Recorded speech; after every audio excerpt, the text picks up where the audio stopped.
November 121 Mike, your turn. Taxi 111. Hi, I'm Mike Thompson, and welcome to 121 Point Mike. I don't want to wake anyone up. This video is about night flight. Oh, I can't keep that up for the entire video. Just turn your volume down instead. First off, night flight might not be what you think it is. It's defined right up front in the regs as the time between civil evening twilight and civil morning twilight. Well, that's not terribly helpful now, is it? Because I've introduced two new terms. Civil twilight is when the center of the sun is at least 6 degrees below the horizon. Before this time, normal outdoor activities are still possible without extra lighting. A general rule of thumb is 30 minutes after sunset or before sunrise. It's technically night between those two times. Now here's a little kink. While it's technically night a half hour after sunset, you cannot log experience to meet currency requirements until an hour after sunset or before sunrise. Dumb, isn't it? Now, the currency requirements to carry passengers at night are similar to those during the day. You need 3 takeoffs and landings at night. You got to have the 1 hour rule within the previous 90 days. But they need to be made to a full stop. A touch and go isn't sufficient, and I have no idea why, and I think that's dumb, but that's the rule. Your currency, just like in the day, also has to be in the same category, class, and type of airplane.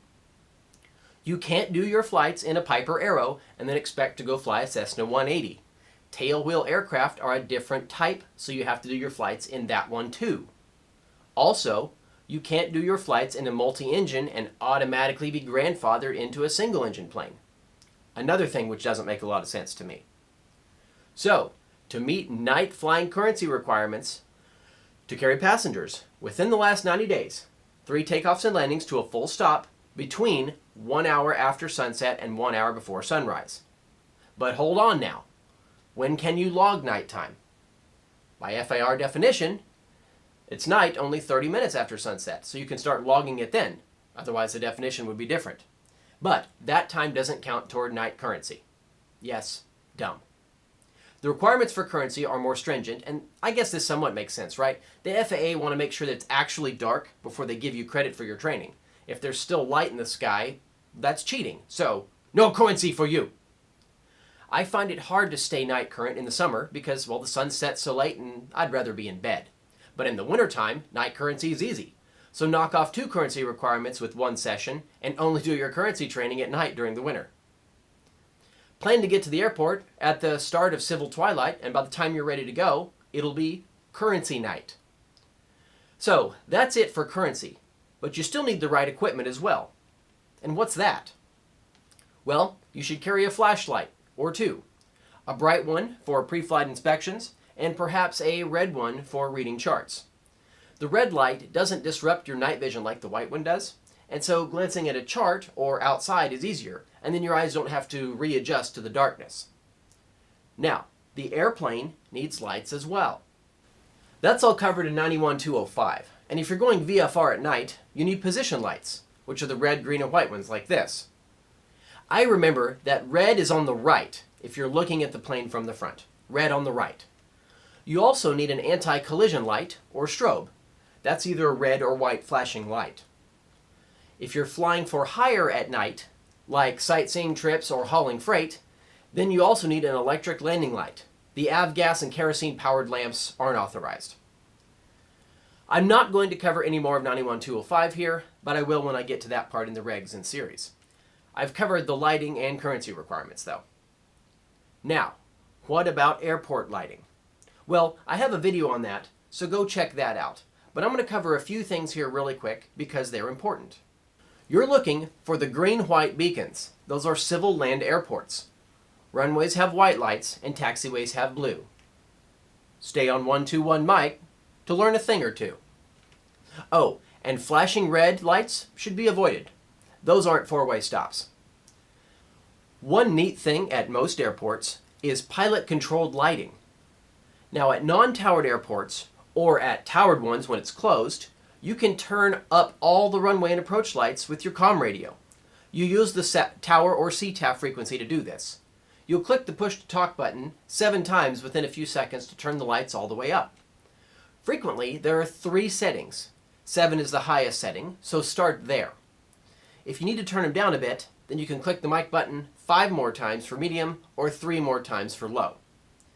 They should stay on for about 15 minutes, and the range for the lighting receiver usually is not very far because many small surrounding airports might be on the same frequency. And so I usually cycle them on downwind to avoid having to do it later, and yet ensure that they're going to stay on long enough for an entire approach. When flying at night, though, you obviously won't be able to see outside as well, and so you're going to have to rely on the instruments much more. You need to dim your cockpit lights as much as practical so that you can still see outside.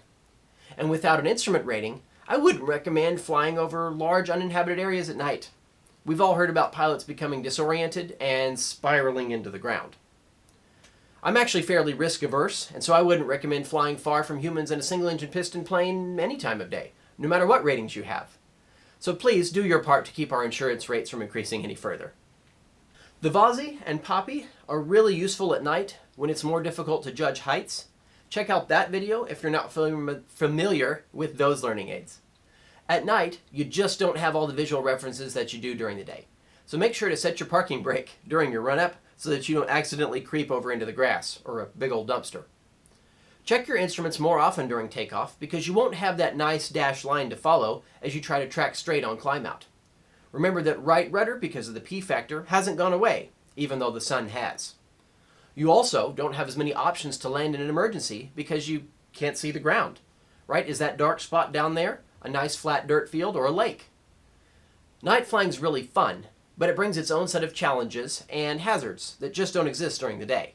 But if you've got the itch to fly all the time, but not at night, I'd suggest summers in Alaska and winters much farther south. So, when is it technically night, long pause? 30 minutes after sunset to 30 minutes before sunrise. But when can you start counting nighttime for the sake of currency? 60 minutes, right? If you do your 3 takeoffs and landings to a full stop in a single engine tricycle, can you go fly with the buddy in your tailwheel plane? No, you can't. The currency only applies for the same category, class, and type. So you guys, unfortunately, that fly the heavy iron can't just go hop in a Cessna for a weekend trip with your friends. You've got to do your takeoffs and landings. Same category, class, and type.